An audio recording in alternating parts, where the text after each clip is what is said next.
man accused of killing a beloved figure skating coach and going on a robbery spree appears in court. Now another woman says she came face to face with the suspected killer. I just really cried because that could have been me. I could have been his next victim. The one moment, she says, saved her life. It's a beautiful day today. Sunny skies, highs in the 60s. Tomorrow's totally different. It's going to be chilly and a lot of rain, but we warm up again next week. I've got your detailed forecast coming up. Getting in the Mardi Gras spirit. One big party already rolling tonight and a full weekend of fun still ahead. Thanks for joining us at 10. I'm Kelly Jackson. Tonight we have team coverage, so you're prepared for the holiday weekend. Brent Solomon is live outside St. Louis City Hall, where the Mardi Gras fun is well underway. But first, let's start with meteorologist Lance Blocker, who's tracking tomorrow's rain chances. Lance, everyone wants to know, will the Mardi Gras beads be flying in the rain? Well, I hope they're waterproof because it looks like we've definitely have rain on the way. You could see some of that already showing up here on radar, southwestern Missouri over towards Springfield. In fact, some lightning associated with that as well. This is the initial batch of shower activity that will move northeastbound into our region by tomorrow morning. As we zoom this back out, multiple systems here along with this will continue to press northeastbound. That's going to bring the rain into our area. So as we start out the day tomorrow, 8 a.m. a few showers, but I will tell you they increase in coverage dramatically by 9 a.m., then widespread light rain by 11 a.m. So look ahead towards the afternoon hours, widespread moderate, even some heavier downpours mixing in there as well. But things are nice and quiet for us here this evening. Temperatures currently ranging between the 40s and 50s for us across the area. But again, tomorrow, much different story. It will be chilly tomorrow afternoon. Highs only topping out in the upper 40s with occasional rain expected. Then we warm up next week. I've got all that and more in your forecast coming up here in about 10 minutes. Well, the party is in full swing downtown at City Hall tonight for the 24th annual Mayor's Mardi Gras Ball. Inside, a sold-out crowd dressed to the nines, back to the gala's historic home for the first time since the pandemic. It's happening just hours before tomorrow's grand parade. 5 News 5's Brent Solomon is live in the midst of all the action. Hey there, Brent.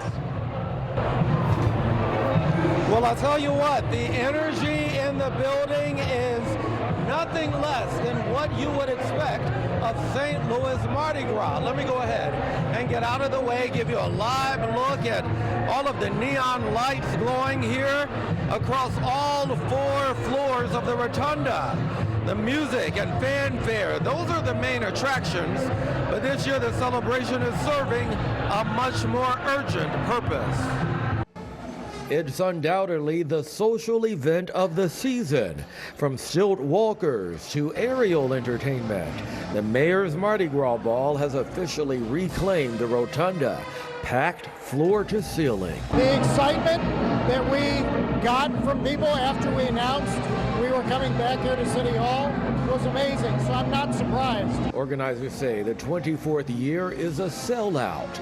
After moving to Union Station and the Anheuser-Busch Beer Garden in recent years, the move home allowed the event to expand to all 4 floors of City Hall. It's an amazing experience. We love coming every single year. But beneath the beads and the sequins is a serious mission.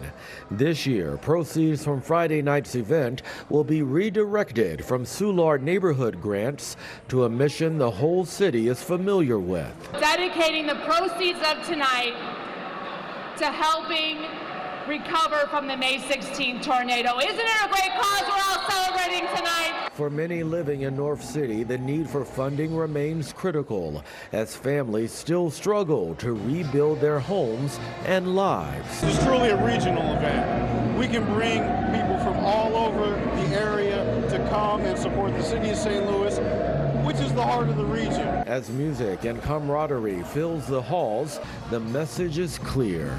Everyone's here for the city they love. It's important to us. We want the city to be great. And the party doesn't stop when the clock strikes midnight. Nobody's going to get any sleep, and we're going to have a lot of fun again tomorrow at the Grand Parade. And of course, the Bud Light Grand Parade is at 11 a.m. tomorrow morning in Soulard. Let's go ahead and get you back live now at all of the excitement here at City Hall. Of course, the party is going to go for what? about 2 more hours. So I don't think these folks will be leaving anytime soon. Live at St. Louis City Hall, Brent Solomon, 5 on your side. I don't know if Brent's going to have a voice by tomorrow. Well, right now on KSDK.com, we have everything you need to know about Soulard Mardi Gras, from parking to event do's and don'ts. We can send it to you. Just text the word Marty to 314-425-5355 for a link.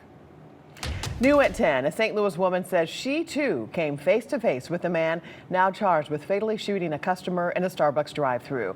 Hours ago, the lucky survivor shared her chilling encounter with 5 on your side's Robert Townsend. It was supposed to be a routine trip to her neighborhood Aldi supermarket in North St. Louis for Tanette Moore. I was coming out Aldi's and out the door. Moore says she walked to her car but then immediately froze in the store's parking lot when she saw a man near North Grand and Natural Bridge. He just, stood there and stared in my eyes. She says the man armed with a gun was Keith Brown. I'm totally convinced. I know his face. When I looked at him on the news, I seen his face and I said, that's him. Brown is in jail, charged with robbing a Northside Dollar General store at gunpoint last Friday before Tanette Moore's frightening encounter with him. The business is down the street from the Aldi. Brown is also accused of robbing a mother and her daughter in a Southside Jack-in-a-Box drive-thru the same day. Police say after those random crimes, the convicted felon shot and killed 28-year-old figure skating coach Sam Linehan on Tuesday in this Starbucks drive-thru, also on South Grand. Moore tells me Brown kept the gun right here on his side during the entire time she encountered him. You bet she feared for her life. And I said to myself, I probably was his next victim, and it was scary. You're tearing up? I am. It's because it's scary. He never said anything to you? He didn't say anything to me. She says without a doubt, when her boyfriend stepped outside the store and Brown saw him, the suspect quickly walked off. I think he saved my life. He got to deal with that with God. And two, sorry for the losses that happened to the family members. I'll never forget it. Robert Townsend, 5 on your side. Tonight, Brown remains in jail without bond. During his court appearance today, his lawyer pleaded not guilty on his behalf. Brown is charged with murder and 3 separate robberies. Fenton police are searching for 2 women suspected of stealing a puppy from the Fenton Petland. Officers say one of the women had a baby and asked to see a 13-week-old Bishapoo puppy. They were left alone to visit with the puppy in a socialization room. About 12 minutes later, video shows them walking out of the store with the puppy peeking out of a large purse. Anyone who recognizes them is asked to call Fenton police. Today, the FBI gave new details about the person wanted in connection with Nancy Guthrie's disappearance. Nancy is the mother of Today's Show co-host Savannah Guthrie. Police believe she was kidnapped nearly 2 weeks ago from her home in Tucson. Days ago, the FBI released surveillance images of a person on her porch the night she disappeared. Police say it's a man who was 5'9" to 5'10". He was wearing a black 25-liter Ozark Trail Hiker Pack backpack. It's a brand exclusive to Walmart. Meanwhile, Nancy's neighbors are showing support for her family by placing flowers and notes outside her home. But they say they won't be surprised if their doorbell cameras don't reveal a suspect. When we put that video out, that photo of that guy in the front doorway, that generated in a matter of hours almost 5,000 calls. Those leads, every single lead is looked at. Police say they're also looking into a potential lead involving a vehicle. Well, here's a live look at the U.S. Capitol, where we're less than an hour away from a partial government shutdown. The shutdown will only impact the Department of Homeland Security, which is set to run out of funding at midnight on the East Coast. It comes as Democrats demand new reforms to the Trump administration's immigration enforcement. Democrats want ICE agents to have tighter parameters around search and arrest warrants. They also want agents to wear body cameras and remove their face masks. Republicans have said no to nearly all of those ideas. And hours ago, lawmakers left the nation's capital without a funding deal. The shutdown will impact other departments like FEMA, the Coast Guard, and TSA.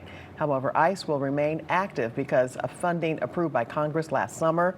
Since Congress is scheduled to be on recess all next week, the shutdown is expected to last a week or more. It's known as one of the most bizarre races in St. Louis history. They were giving him egg whites, strychnine, so rat poison, and egg whites, as well as some alcohol. I think it was brandy. But was the 1904 Olympic marathon really as deadly as many stories suggest? The surprising truth behind the chaotic race. Next weather maker is on the way. Expect to bring widespread showers in our region tomorrow. Then we warm up. I've got your detailed forecast coming up next. The Medal Count is sponsored by Ford. Here's a look at the Olympic leaderboard. Norway has dethroned Italy for the first place, but they're still tied in overall medals, while Team USA is sitting in third. Japan and Austria round out the top 5. Well, there are a lot of legends surrounding the 1904 Olympics in St. Louis, but one of the strangest and most repeated is about the marathon. The claim it was so brutal, half the runners died. Ann Allred is here to verify if that's true. The International Olympic Committee calls the 1904 St. Louis Marathon one of the most unusual and controversial races in Olympic history. But was it deadly? Let's verify. Is it true that half the runners died in the 1904 Olympic Marathon? Our sources, Amanda Clark, the Missouri History Museum, Smithsonian Magazine, and the International Olympic Committee. The race was extreme. It was held in August with temperatures in the 90s on unpaved dirt roads, and runners were not alone. There's a pack of cars following them, and some of them are spectators, some of them are trainers, and they're riding alongside and they're kicking up dust the entire time, and the runners are breathing that in. The conditions were so chaotic, they fueled confusion. One runner quit, then entered the stadium prompting cheers before admitting he hadn't finished. This man stopped mid-race to take a nap, and the eventual winner, a professional runner, was hallucinating by the finish line as his trainers tried to keep him going. They were giving him egg whites, strychnine, so rat poison, and egg whites, as well as some alcohol. I think it was brandy. In all, 32 runners from 7 countries started the race, and despite how dangerous it was, all of them survived. This is a pretty common myth, but I'm here to say no one died because of the marathon. About half the runners did not finish the race, quitting because of exhaustion and dehydration. Historians say that's likely where this myth began. Afterward, critics argued the race was so grueling it should never be repeated. But the marathon was back at the 1908 Olympics in London, and it's been part of the event ever since. I can verify, no, half the runners did not die in the 1904 Olympic marathon. I'm Ann Allred, 5 on your side. Do you have something for Ann to verify? Send her an email to verify@ksdk.com. Well, tonight, 5 on your side would like to thank everyone who has participated in this year's Rise and Shine fundraiser. The event raises money through sales of sausage and egg biscuits at select Hardee's to benefit Heat Up St. Louis, the nonprofit that helps families struggling with utility costs. Heat Up says customers and corporate partners helped them raise a record $1.3 million on just the first day of the fundraiser. If you would like to help, there's still time. It runs from now through Monday. Meteorologist Lance Blocker's here with the weather impact forecast. I saw you in the weather center. You were tracking the rain. It starts in the morning. Yes. And not really good news for the rest of the day either, right? No, not at all. And it's a very specific forecast, especially timing-wise, with so many events going on so early in the day tomorrow as well. You can see a lot of rain out to the west, but this is the batch of shower activity here in southwestern Missouri over towards Springfield. I'm going to key in on here in just a moment to talk about tomorrow's forecast. In the meantime, though, we do have a nice little warm-up next week with springtime-type weather. Highs in the mid-60s for Monday and Tuesday, low 70s for Wednesday and Thursday. I'll go over that here in just a moment. Let's go ahead and focus in on these 2 days here over the next 48 hours or so with that rain on Saturday and then that quick warm up on Sunday. So this is the initial shower and thunderstorm batch here in southwestern Missouri. I'm showing you this. This is the radar view of it. Now I'm going to take this off of the screen so you can see what the data is associated with it, the high resolution forecast modeling data, and it's not as widespread as what's actually happening. It's what we call initialization. I show you that now because I'm going to show you something here timing wise in just a moment that actually plays a role in some of that. You can see widespread rain developing over the next few hours through the overnight hours. Now we'll zoom on into our area. Remember that first batch of shower activity that wasn't really as widespread as what was initially forecasted? By the forecast model, that is. That's still back here, but it's this could be likely more further to the east. That's why I showed you that, because again, it's a little bit better organized already and developed than what the forecast models initially had. So I do expect to see some of this moderate activity moving into downtown St. Louis closer to about 9 a.m. Still not a complete washout for the parade tomorrow. I just want you to be properly prepared with the jacket, poncho, umbrella, all the gear, but go out there and have a blast, have a good time. A lot of local businesses still rely on that. We'll see this rain activity move across and really overtake the whole area. This is now by 1 o'clock. That last frame was at 9:30. So now by 1 o'clock, everybody's getting on light to moderate with some pockets of heavier downpours mixing in too. We keep this in play throughout the afternoon. This is now by 5 o'clock. And then all the way through the evening hours, this finally pushes out of here by 9 a.m. on Sunday. Rainfall totals upwards of an inch likely here in the yellow shaded areas. Again, lighter amounts down to the south. Forecast model's been fairly consistent with that. Looking ahead towards Sunday, nicer day, of course, with highs in the upper 50s, partly cloudy skies. But this is not even as nice as it's going to be into next week. Let's go and check out that 7-day forecast. We really warm up next week. Highs topping out in the mid-60s on Monday, mid-60s on Tuesday. We even hit the low 70s for Wednesday and Thursday. So even though the rain is going to be widespread, of course, we're in that moderate drought, so we could take it. Not great for the timing, but great. It's a good benefit for us. Average highest time of year, 45 degrees. Oh, so. It's supposed to be cold. Yes, it is. But it's going to feel like spring. And don't get used to it. And we're going to love that. Yes, we will. No doubt. All right, thanks, Lance. Cool. Hey, coming up in sports, we got Olympic highlights coming your way, plus St. Louis basketball back in action for the first time in 6 days. We'll get a check on the Billikens coming up. But before we go, here's a look at what's coming up in Milan tomorrow. The Olympic action resuming right here on 5 on your side at 6 a.m. with the women's relay. We'll be right back.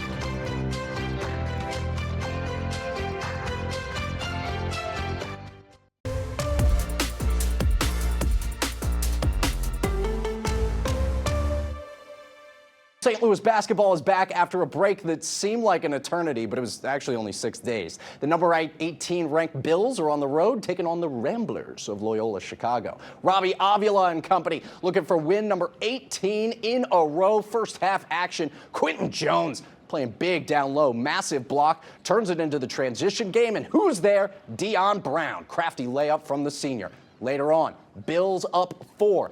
Ishan Sharma has been so good from the perimeter recently, nearly lost it, turns it into 3, a pure sharpshooter out there, and then it's Dion Brown. Once more, 7 points in total, 2 very nice buckets on our highlights. Second half action, beautiful work off the inbound pass. Trey Green dials it up from 3 as St. Louis picks up another massive win. After the game, Trey Green said he felt the energy of the SLU fans who traveled to Illinois. Today was a special day, special game. It was a lot of SLU fans. We felt the energy. It felt like a home game almost, just feeling their energy and hearing them cheer on for us and everything. That made a difference for us for sure. High school basketball action has been fantastic these last few weeks. Our game of the night did not disappoint. So who was in our spotlight? It's Chaminade and De Smet, Spartans, Red Devils. Let's open things up for Chaminade. Initial shot is no good, but Mohamed Karuma with the tip-in finish. The Devils would keep on the offensive. Tracy Collins dancing in the lane. Fader is good. Chaminade on a massive run in quarter 2. Johnny Jordan Jr. would just go on to add to it. He finds Karuma here inside, muscles up for the slam. That one got all the Red Devil fans fired up, but De Smet would answer. Ian Thomas getting the rebound, the bucket to follow. Chaminade, it's your turn to respond. Johnny Jordan Jr. sets up the shot and drains it. This one came down to the wire, but Chaminade holds on in a 2-point win. Big time stuff in the basketball world for us this evening. It was so hard, though, to see Malinan. I know. Such a disappointment. But, he's so young, just 21 years old. That's it's true. his first Olympic game. Right. So He'll be back for many more. Yes, indeed. All right. Thanks, Zach. Still ahead, Together Forever, the special event on the eve of Valentine's Day, making sure love didn't cost a thing for 13 local couples, but with a tiny catch. Well, if you didn't know by now, tomorrow's Valentine's Day, and this year consumers are expected to spend a record $29.1 billion for the holiday. One local business says the holiday rush is on. Lance is like totally gobsmacked by that.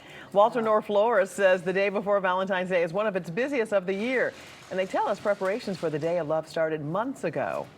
It starts months ago when we actually place the orders for the roses. So the roses are growing for us in South America. They have to be planned to be gotten here. There's a lot of logistics to getting them to us. They get flown on airplanes to Florida. They put on trucks and they come up. They clear customs, and then they have to be processed here, hardened and ready to go. And for all you last-minute shoppers, Walter Knoll Florist is open tomorrow from 8 a.m. to 6 p.m. And on this Valentine's Day Eve, 13 couples said "I do" at St. Louis City Hall today. 5 on Your Side was there for the free weddings with a small catch. Tracy Henson explains. Harper. Okay. There's something special about hearing Your name? It's Harper. Your new last name. I feel real good, actually. Yeah, I feel real good. Isaiah and Jasmine were one of 13 couples who said "I do" at St. Louis City Hall on Valentine's Day Eve. It's an amazing time for love in the city of St. Louis. He would know, as the recorder of deeds for the city of St. Louis. Michael Butler keeps track of all of that. And it's very important that folks have opportunity to secure that love, and we're happy to do it.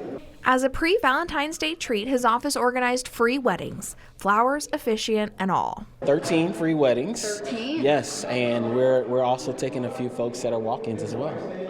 There was a little catch. Every couple still had to pay for the $60 marriage license. It's a blessing. It's a blessing that they did that. So, it can happen the way that it happened. Yeah. Now that they're married, our newlyweds have big plans. Oh, we turning up. Yeah, we just gonna enjoy being married. And enjoying each other. Yeah. Okay. Happy Valentine's, everyone. Tracy Henson, 5 on Your Side. And if you missed out today, the Circuit Courthouse on Tucker Boulevard is hosting another free wedding event next Friday.